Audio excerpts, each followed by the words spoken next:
We've got to move this industry forward.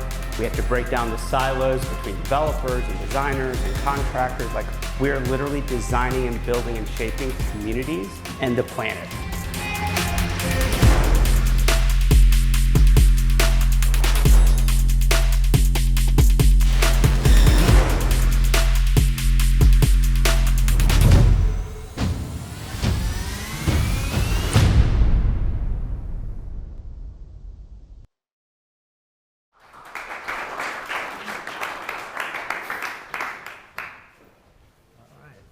Thank you. Hey, good morning, guys. How y'all doing? Morning. I'm not sure about having my back against you guys. Hopefully, I don't have a sign on the back. And I know this guy, so don't tag me. You got my back? All right. Good. So look, I thought we'd just do a little introduction on who we are as panelists and what we do for a living, for our companies. I'm a 30-year veteran in the wireless, business. We're going to talk 5G, but I'm probably showing my age. I was here when you had 1G, right? So I kind of saw it in the late 80s. But I manage our private network business for Boingo Wireless. Okay, so if you look at our core products, they're DAS networks. Okay, to be able to allow carriers to bring RF into large venues, whether it's airports, arenas, major league, sports arenas, college arenas, really tough to get to places because of everything you see in this room, concrete, steel, metal, and it also gives them the ability to add capacity, for everything that we want to do when we're at a ball game, right, or in the airport. We do a lot around private Wi-Fi, okay? And we are now in the private network business, which I'll kind of get to that in a little bit. But Boingo really is the largest private operator of wireless systems in the U.S. for our clients, okay? We really, if you look at the swim lanes that we swim in from a customer vertical, we're heavy into transportation. We're in probably 70 of the top 100 airports in the country. We do a lot with the feds and DOD. We're probably in about 80 military bases in the country. We do a lot with manufacturing, healthcare, logistics, and also commercial real estate. So I'm glad to be here. So I'm a Southern guy, right? So I'm going to turn it over to my colleague here and let you go next. We're heavy. Hello, I am Sara Shank. I am the Global Head of Innovation at PGIM Real Estate. PGIM Real Estate is the real estate arm of Prudential and actually the third largest real estate company in the world. It goes Blackstone, Brookfield, PGIM. Most people don't know that.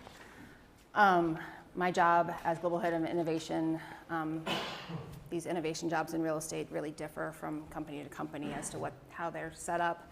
Mine is set up in such a way that the IT group actually reports into me, so the CTO reports to me. And then I have a data group with about 12 people working on a data lake and combining our data globally together. And then I have our innovation group looking at different prop tech companies. As part of that, we are looking at our DAS connectivity, 5G,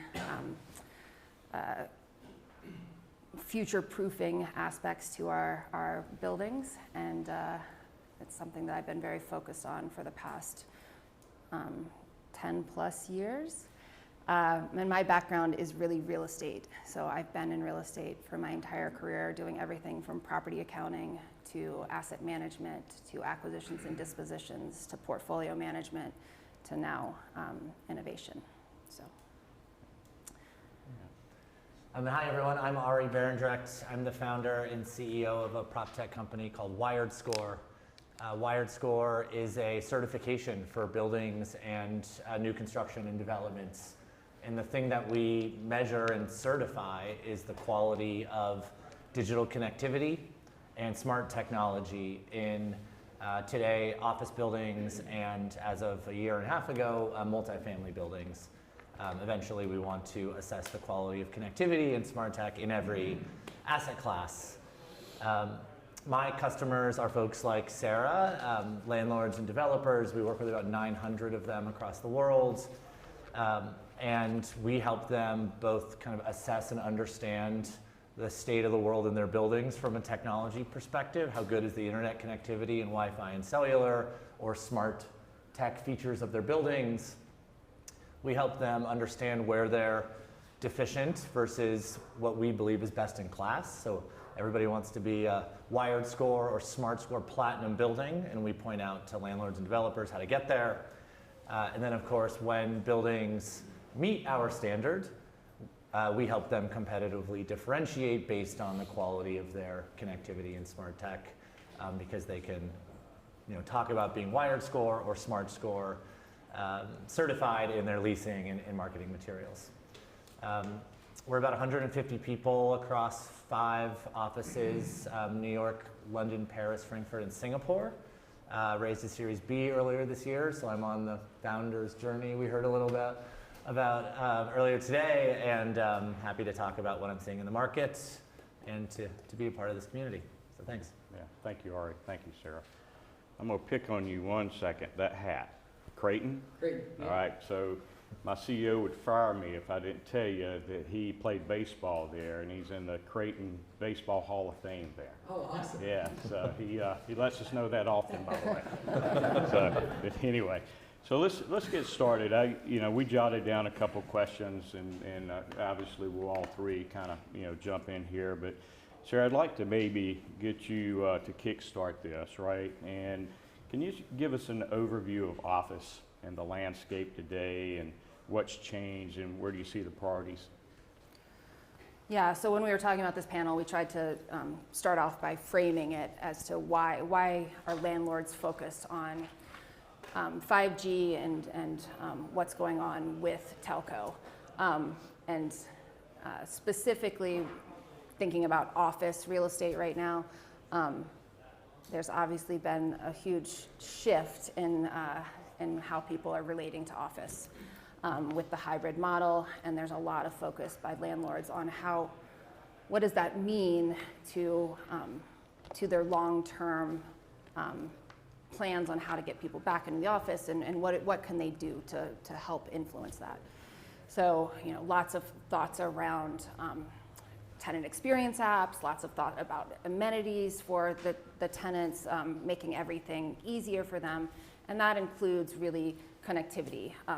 And that's to help make the experience better in the building, but also the fact that now you're gonna have this hybrid where some of your meetings are gonna be done with people on Zoom. And there's not gonna be everyone in the office every day, all day long. So it becomes even more of a focus than it was before.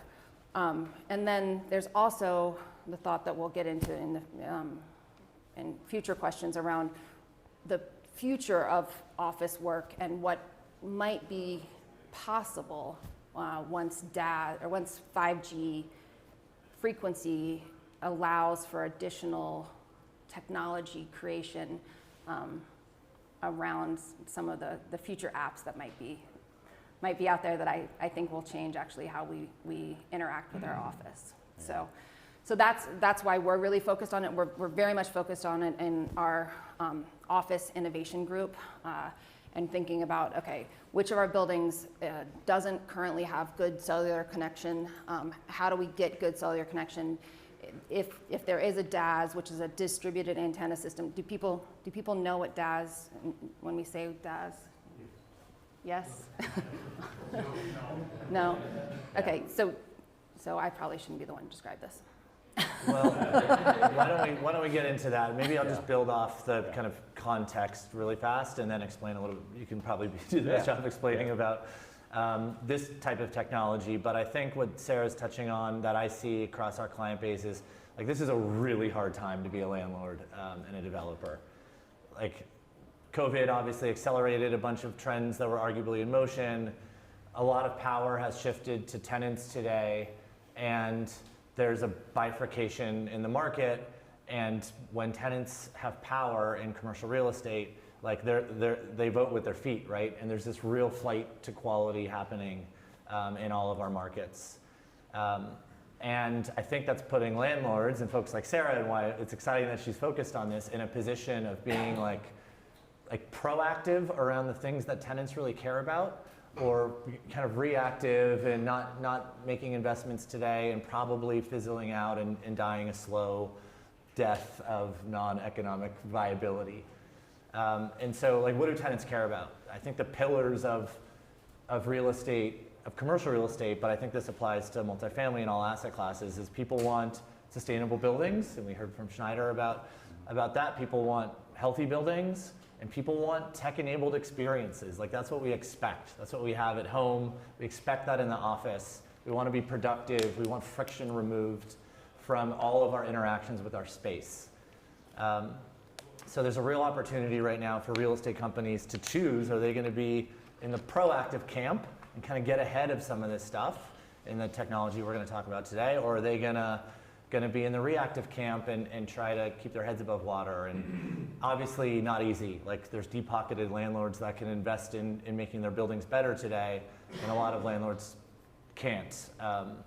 But I think the folks focusing on things like connectivity in their buildings and smart technology and how that all interrelates are going to be able to deliver and be relevant in ways that some of the folks being less proactive are going to be able to, which is why this is important. Yeah, thanks, Arie. So DAS, okay, how many of you guys use a Verizon phone? Okay, how many of you guys use AT&T phone? T-Mobile? Anything else? Right? So we actually call it a neutral host DAS because we got to think about all the carriers in the U.S., right? So if you go to any large venue, okay, it's very hard to get RF in those venues, but it's also hard to get the capacity, okay? If you guys can remember years ago, you'd have a phone at a ball game and you couldn't get out, okay? You couldn't make a phone call, okay? Now when you take a kid to a game, they don't really care about the game. They're streaming something, right, on their phone right now. Well, a neutral host DAS, or distributed antenna system, is just technology that companies like us go and install, okay, with antennas and RF equipment inside of buildings. And then we work with the carriers to hang their equipment on there, okay? And then they're off of our network. So if you're in the Charlotte airport, for example, we really are talking on Boingo's network, okay?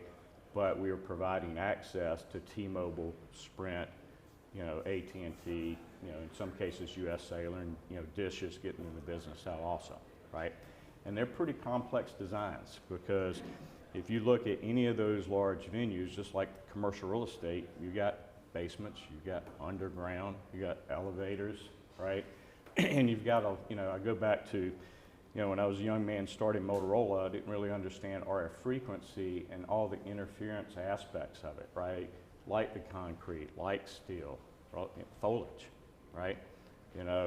First time I ever had a cellular phone, I called my boss and said, hey, it's, my phone's not working in my home. What's going on? And he goes, well, it's summer outside now, so you got foliage. You didn't have that when you first got it. So, but that's what that is, right? We're not the only company that provides these systems. We're the largest company. We've got tremendous relationships with the carriers, but they're complex networks, okay? And we were talking back here. I think one of the challenges now is for office and commercial real estate is that going to be a venue funded, right? Are you guys going to pay for that DAS? Right? Or could it be carrier funded where they contribute to the build of that, right? And it's a delicate subject with carriers right now because they're spending so much money in 5G, right? And you can't go on any corner in any city now and not see a small cell site. You might not know what they are, but they're everywhere. And I think they think in some cases you're inherently going to get in-building coverage because of that small cell site. The problem with that small cell site is pulling from a large cell site, and you really don't have the capacity. So if you've got hundreds and hundreds of users, they might have some utilization of that, but it's really not going to be sustainable, day in and day out to perform the work, right? And so I like to talk about telco to the extent I actually understand it. So my understanding on 5G is that the 5G frequency is shorter, and we've been talking about energy efficiency and helping to get to carbon neutral. So you do things like you coat your windows and you make things more energy efficient. Well, that hurts the signal coming in. So therefore you're not able to get the penetration from the signal outside of the building in. So you need to think about the signal inside. And basically the way I dumb down all of this when I talk about it to my asset managers is your tenant wants to drive into the building talking on the phone, drive into the parking garage, keep on that call, get out of their car, get into the elevator, keep talking, go all the way up to their space and never lose signal. That's what I'm trying to provide in a nutshell. And then on steroids with 5G, right? Like I don't want to just do a call. Like I want to be able to do really incredible things. There is a lot of 5G cell sites being put all over the streets. You guys, it's in lamp posts. So you'll see them, the bigger lamp posts, those are actually cell sites outside. They are struggling more and more to penetrate into the building. And your tenants get pretty frustrated if your calls get dropped, especially in a Class A building.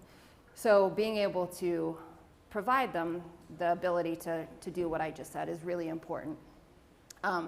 And we as landlords are starting to refer to it as the fourth utility. So the more you talk about it as the fourth utility and you make it a mandate, almost a mandated part, even when you're building the buildings. So when we're building buildings now, we are talking to groups like Boingo about a neutral host DAS. You can talk to Verizon and Verizon will build it for you, and they will tell you that they will add on T-Mobile and AT&T, but someone needs to explain to me their incentive to actually do that. So it's a neutral host that can try to get all of the carriers on is usually better unless you have a tenant that is a single tenant building.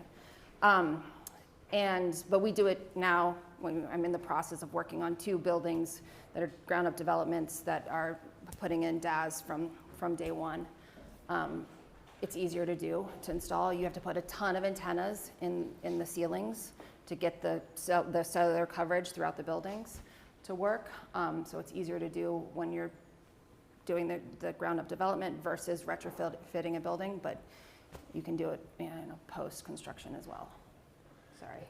I think actually I was going to give you the paperwork and let you do my job, right? You did that was a great job on that. I think the best way to think about this, to kind of summarize what Urban and Sara said is, and why the title of this is like why you can't afford to ignore this, is there's huge demand drivers around connectivity in buildings. I think it's 80% of the data that comes out of our phones happens indoors. Also, our phones are getting more powerful. We're using them for everything. So these computers in our pockets are becoming ever increasingly a bigger part of our lives. Not just what our phones are doing, but all these sensors throughout buildings need to be connected to a network. So there's network demand there created by IoT. And then, of course, I don't mean this to be offensive, but there's a big hype cycle around 5G that the telco companies are advertising, that we all see on TV, and it's coming and it's here in some places and not in others, but it makes us feel like, holy crap, 5G, we have to be prepared for it, or like our phones aren't going to work.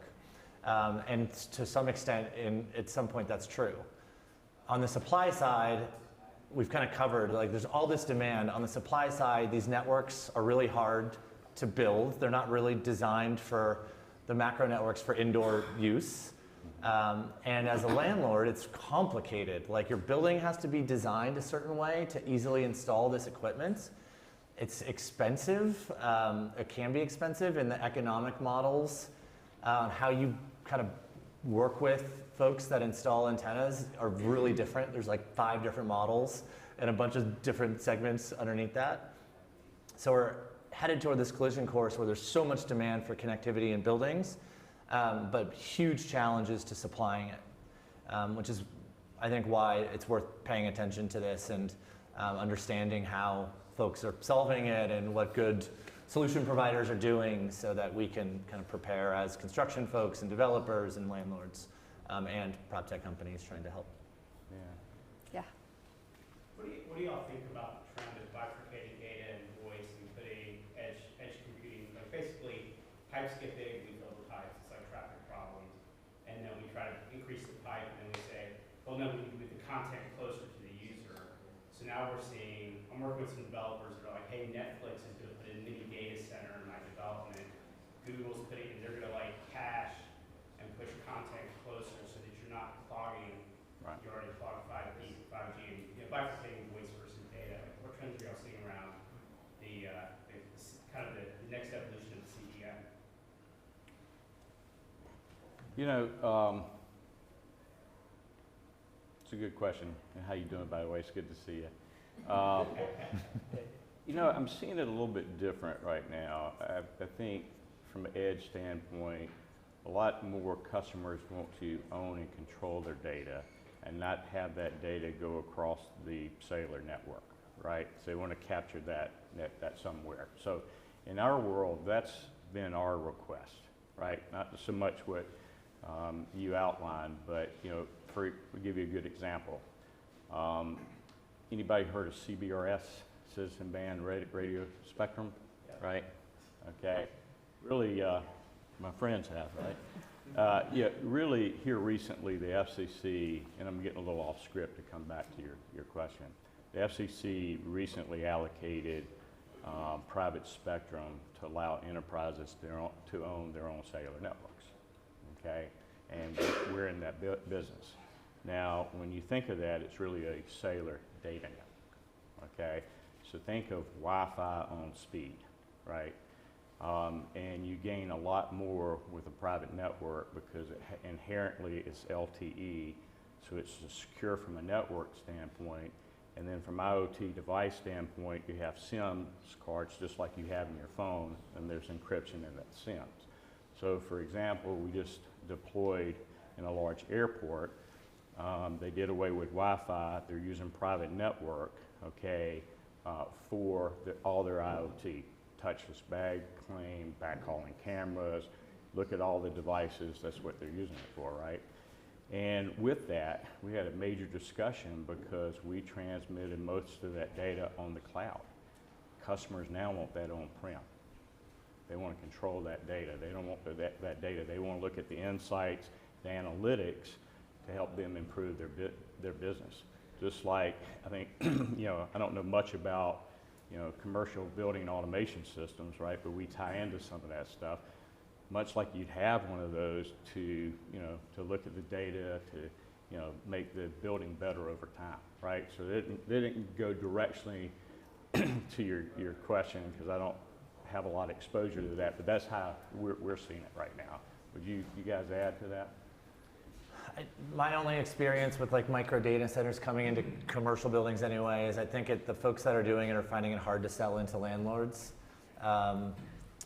because everything is an ROI question, and so the landlord will say, well, is this gonna help me lease space in the building more effectively? Is it gonna? Most of the examples that they're paying rent. Yeah. Paying good rent. You mean the data center provider? Yeah. That is what a landlord wants to hear. So I would be interested in hearing about the companies that you have there, because we've talked to a few. They're not quite ready for prime time. So if you have some that are ready for prime time, would love to chat with them. Office buildings, as I mentioned, are struggling. So we have underutilized space, and you know, micro data centers would be a great use for underutilized space. So. That's true. Anything else on that? No. I do have a question for you, right? So as you're bringing folks back to work, because we're based out of Beverly Hills, California, and we just brought folks back 2 months ago, right? And I've never seen folks ask for technologies like they're asking right now, right? What are you seeing as you guys are bringing people back to offices, et cetera? What are their demands now from a technology standpoint? I'm assuming they're much different, like you said earlier in the conversation, right? Because you use the phone analogy of Herb gets out the car, goes up the elevator, and I expect, right? So what are your thoughts around that? There's a few different things that we're really focused in on. One is the connectivity, obviously, as we've talked about, but then the tenant experience. So what is the tenant experience? We've rolled out a tenant experience app, which is a landlord app, relationship app with the tenants, where they can interact with the landlord, they can do work orders, they can, if the building is set up for access control, so they can get through the turnstiles, they can order their Starbucks, they can do a variety of different things with the tenant experience app. That's been a big push across a lot of landlords to really try to help engagement. It allows for surveying and things like that. You are trying to think about your overall amenity space. What type of spaces should be used nowadays versus what was used before?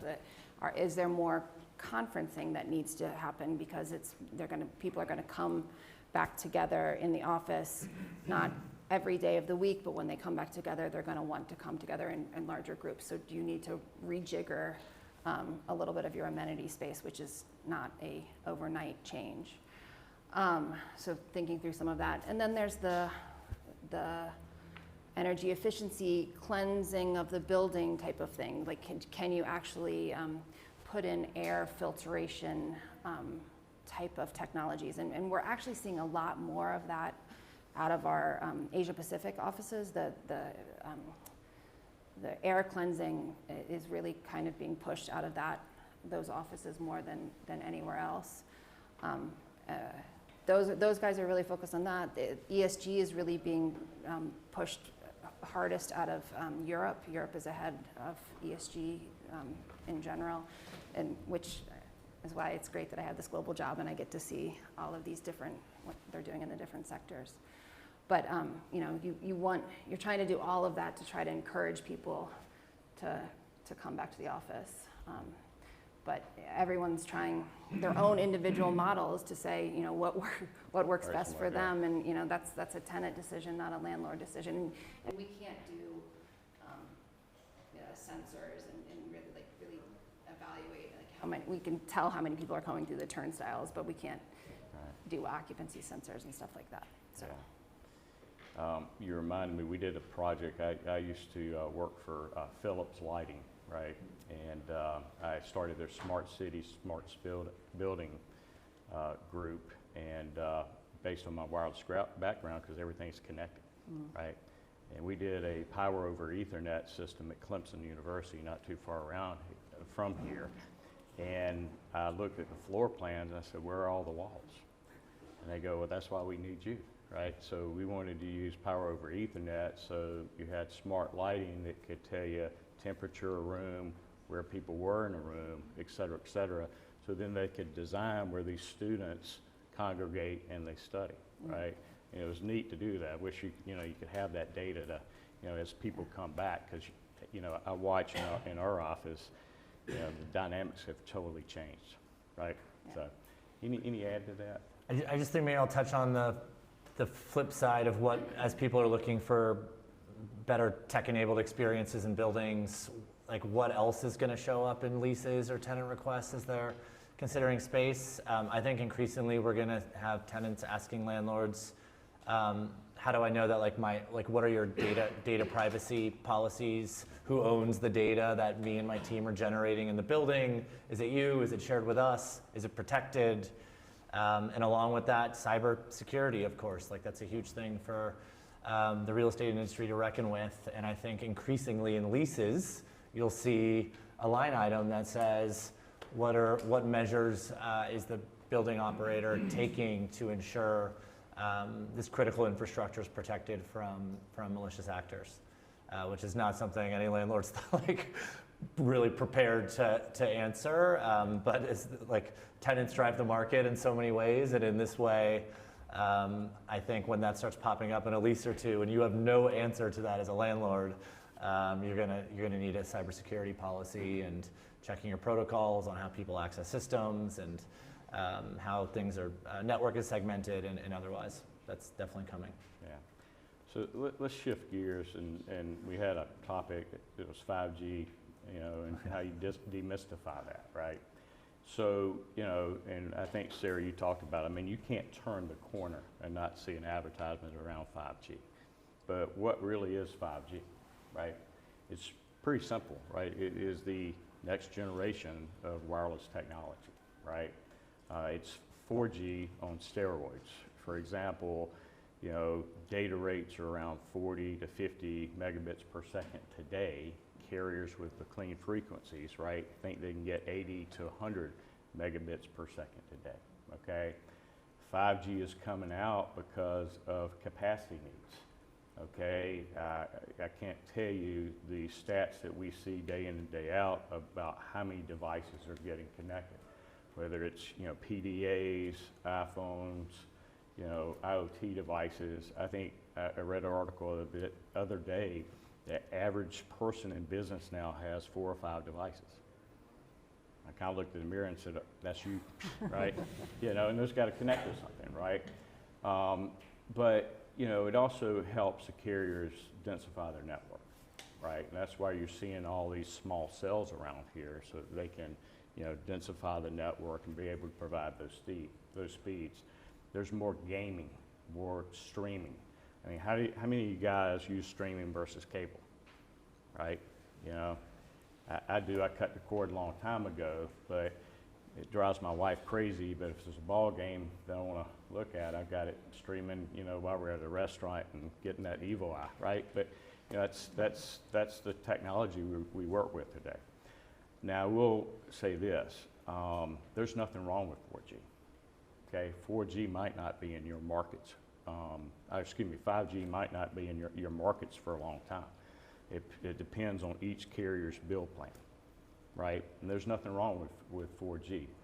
It's my opinion, based on just listening to our customers and their outcomes, business outcomes, you're going to need multiple technologies. It's not going to be just one technology in the future for all these devices to connect with. And that's why we do a lot of converged network deals, where we're seeing large venues now put in a neutral host DAS, they're looking at Wi-Fi 6, and they're looking at private network, okay? They use the DAS for all the cellular stuff. They might use the Wi-Fi for outside vendors, you know, for, you know, the public, and they use the private network for their own utilization, right, for their needs, right? So 5G shouldn't be scary, right? It's just here. It's just the next generation of technology, and I don't see 4G going away anytime soon. Matter of fact, in some markets in the U.S., you still have 3G. Okay, so any thoughts around? I mean, it's interesting. I get a comment once every couple of weeks from someone on the real estate side saying, like, isn't 4G good enough? 4G is doing everything I needed to do today. Yeah. Maybe this whole 5G thing is overblown, and like the applications will catch up to the network. It always does. Historically, it always has, and it will. It will start outside of consumer applications other than gaming and entertainment, where this stuff kind of leads the way, and industrial automation, I think, is a big area now as well. Yeah. But like, it's easy to forget what 4G enabled when we were only on 3G. Mm-hmm. Like you used to have to FaceTime only on Wi-Fi. You couldn't really do it on cellular, location services, and everything that location services powers, like Uber and Lyft. It just wasn't as effective on a 3G network. And so there will be a time not too far from now where all of our new applications depend on that low latency, high speed, high capacity. And so like I just constantly am saying, like, it's good, everything's good, like the applications will catch up. Better to get ahead of it now, because it takes a long time to figure out how to get these antennas in your buildings, and 12 months I think at least to work with providers and get this equipment installed in a lot of instances. So if you're developing a building, you're on the construction side, like designing the asset for the implementation of antenna systems is a fundamental requirement. Like, there's absolutely no reason not to. It gets value engineered out a lot, and it really shouldn't. Like, that's actually what WiredScore tries to do in our when we're certifying developments is ensuring that the design of the building is partially one of the focal points is to support the installation of these systems because we're going to need them. Yeah. And a lot of times the building gets built and suddenly, whoops, like we didn't have the space for the 200 square feet for the equipment in the basement and the conduits and risers and otherwise, and power and cooling and everything else. Yeah, we need room.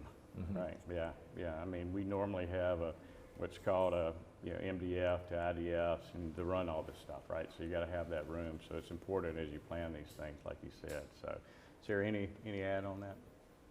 No, I mean, it does take a while to do, and that's why at the beginning I talked about future-proofing.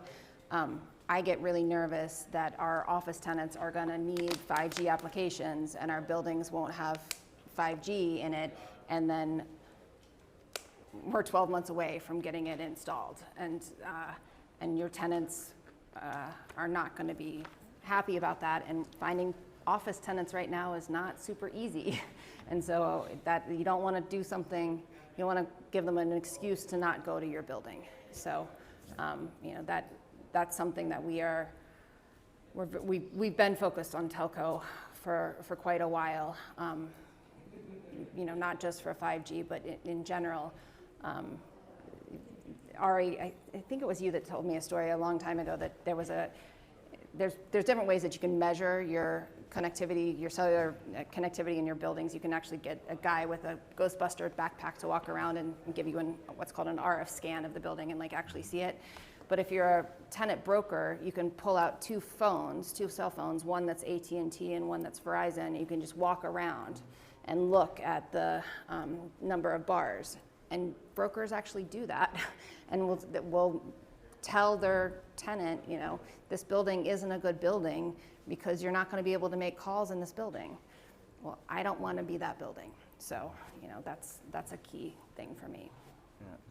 So last add on that, I think you both are right on planning, right? I mean, I will tell you this, we're very neutral on the OEMs we use for the antennas and the gear that we install, and supply chain's a real deal, right? And so, you've even now got that factor, Mm-hmm. right? So, Yeah. Hey, I think we're almost out of time. I haven't got the hook yet, but I'm looking at my watch. But I wanted to, give my colleagues in the room here, some time for questions. So, yes, ma'am.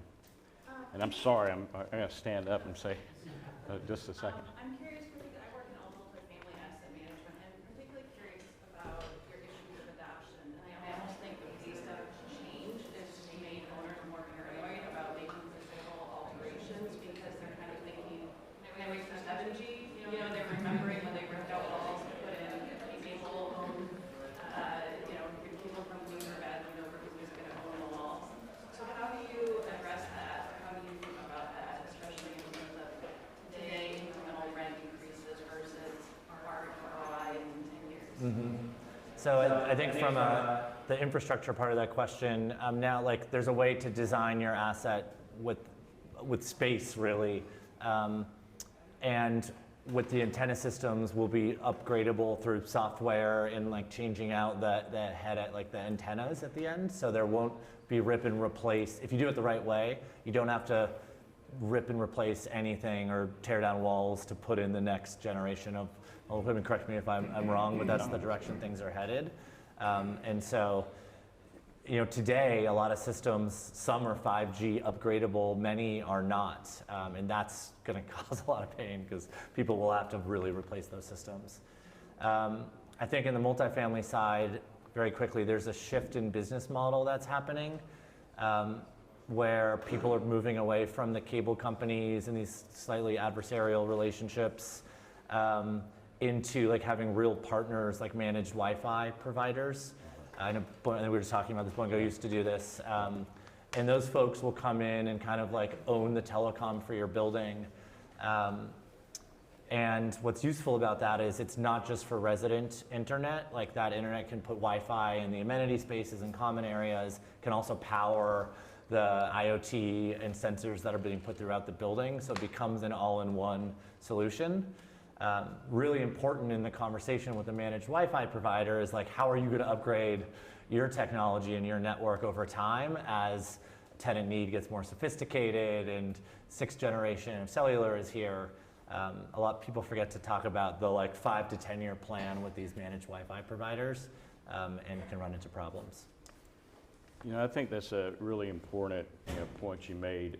Most everything's software upgrades, right? But you have to be careful and ask that question, right? For example, right now, a private network is 4G, okay? Because the FCC has not made a ruling on 5G yet, right? Nothing wrong, 4G works, works great, right?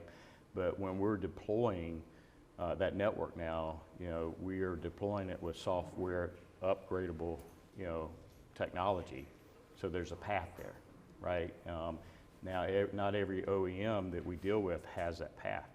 So we have to, really ask the customer those questions to make sure directionally that's where they want to go, right? And if it's a small venue and they don't have a lot of devices, 4G might work great for 10, 15 years, until they dismantle, 4G, right? But I think it's important to ask that question. It also unlocks different economic models, like baking in internet into a tenant rent.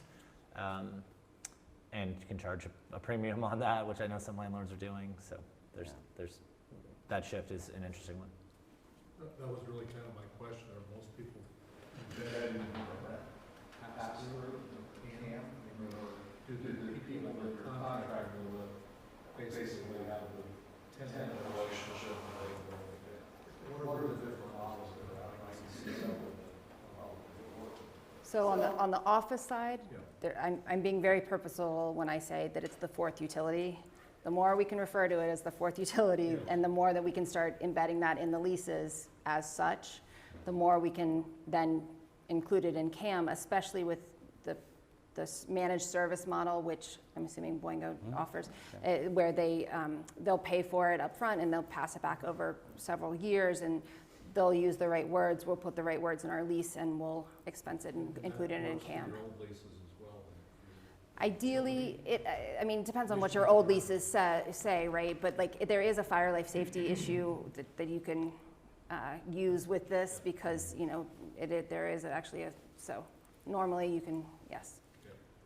Yeah, just to add on, I ran our multifamily business for a couple years at Boingo, and that's exactly, it's managed Wi-Fi. So we would come in, we would build it, we would maintain it, we would do break fix, and then the owner would pass that along through the rent, right? They might have margin on it, might be a straight pass through. We obviously didn't get involved in that, but that's dead on what we saw. So, yeah. On the multifamily complex, since it's low voltage, it's just intense. Is there really design anything about how this is going to be parts in terms of 5G? I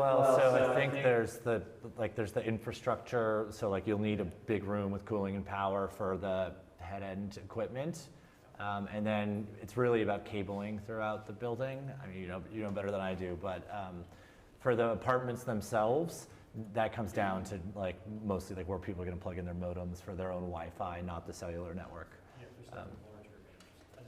It's low voltage, right? So Yeah, exactly. So I think you had There is a sense of urgency. You said the contractors being the systems out. Aren't they bigger users of data, ICT, scanning, 360 video? Seems like contractors maybe versus users are a lot of I think it's the asset owner that's valuable. Like they want that space back for other purposes, and if there's not an obvious ROI, it can get lost in the development process. Which is like we work with Hines on the development side, which is a very sophisticated construction company, and they use us really as like a QA mechanism to make sure no one on this complicated development team value engineers out their telecom, and just make sure, because it just somehow gets lost. You're basically commissioning the building after it's constructed. You go in system as it assesses it? We don't do that. We just assess the design schematic for the building, yeah. Okay. All right, time for one more. I just got the hook. So one. Yeah. Well,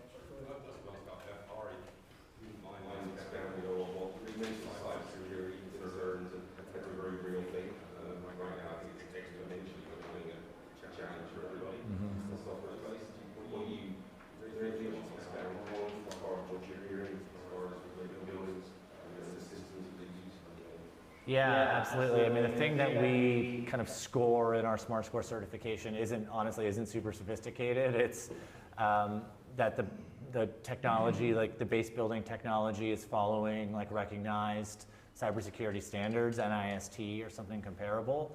And then I think landlords are always surprised at this. Like a lot of the basic low-hanging fruit on cybersecurity is the same stuff that any of us would have, like for our own businesses and IT. Like, is there a way to track which users have access to which systems? Are the, it's like access control. Are there tests being run to make sure people aren't clicking on phishing emails? Like this really basic stuff that most real estate companies don't have a plan for. And so a lot of the risk is just created by property managers or operational staff accessing systems, single pane of glass with lots of different systems on it, checking their personal email, and the same kind of story that we hear with any business. The same stuff I have to train like the WiredScore team not to do from their laptops. It's the same for property managers.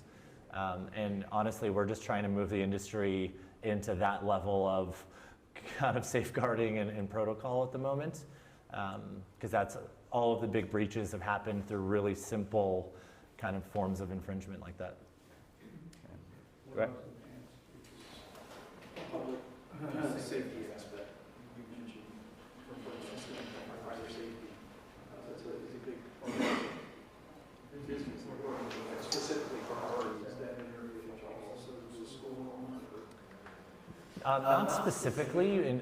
I think in most cities or states, it's regulatory, right? Like, I don't know that as well as you, but like at least in New York, I know that there's like a baseline that gets audited every couple of years around the connected equipment for fire and safety. Sarah, do you have more experience there? I don't know what it is in terms of city by city, but yeah, like you basically have to have a fiber backbone. City by city, state by state, that's part of the life safety code, right? Yeah, yeah. All these amenities we talk about, 200 years ago, indoor plumbing was an amenity. But it became part of the building code, and now it's a requirement. So all the DAS stuff we're talking about is an amenity, but it eventually will be a building code requirement. So, I think we're ahead of that part, but until it becomes an adaptation, like Bixby regulated indoor data cable. What does it look like? Where does it go? What are your distance limitations? What kind of bandwidth can you expect to get off certain cables? All that is regulated. It's not building code, but it's standard-based. Yeah. And I think right now we're still on the cellular DAS side, we're still pre-emergent on a standards-based architecture. You say utility, the water guy comes to a demarc point and he stops. All the indoor plumbing is owned by the building owner. Electrical cabling stops at the demarcation point. Everything from the meter into the building is owned by the building owner. DAS is not. I mean, you get to that point, you're going, well, the cellular guy might put it in your building for you and do it for free and charge it back, whatever. That whole arrangement doesn't exist yet. But I think once the building owners see this, it's just like plumbing, just like sewer, just like electric, just like gas, if they go ahead and pre-pipe for DAS, then they'll be ready as the fifth utility or the fourth utility. Yep. All right, guys, we got to wrap. I want to thank the Shadow team for having us. Arie, Sarah, thank you so much for your time. And I'm going to be around, and I know you guys will, if you have more questions. And Ben, before I leave, I got to get a picture with you so I can send it to my CEO. All right, thank you, guys. Thank you.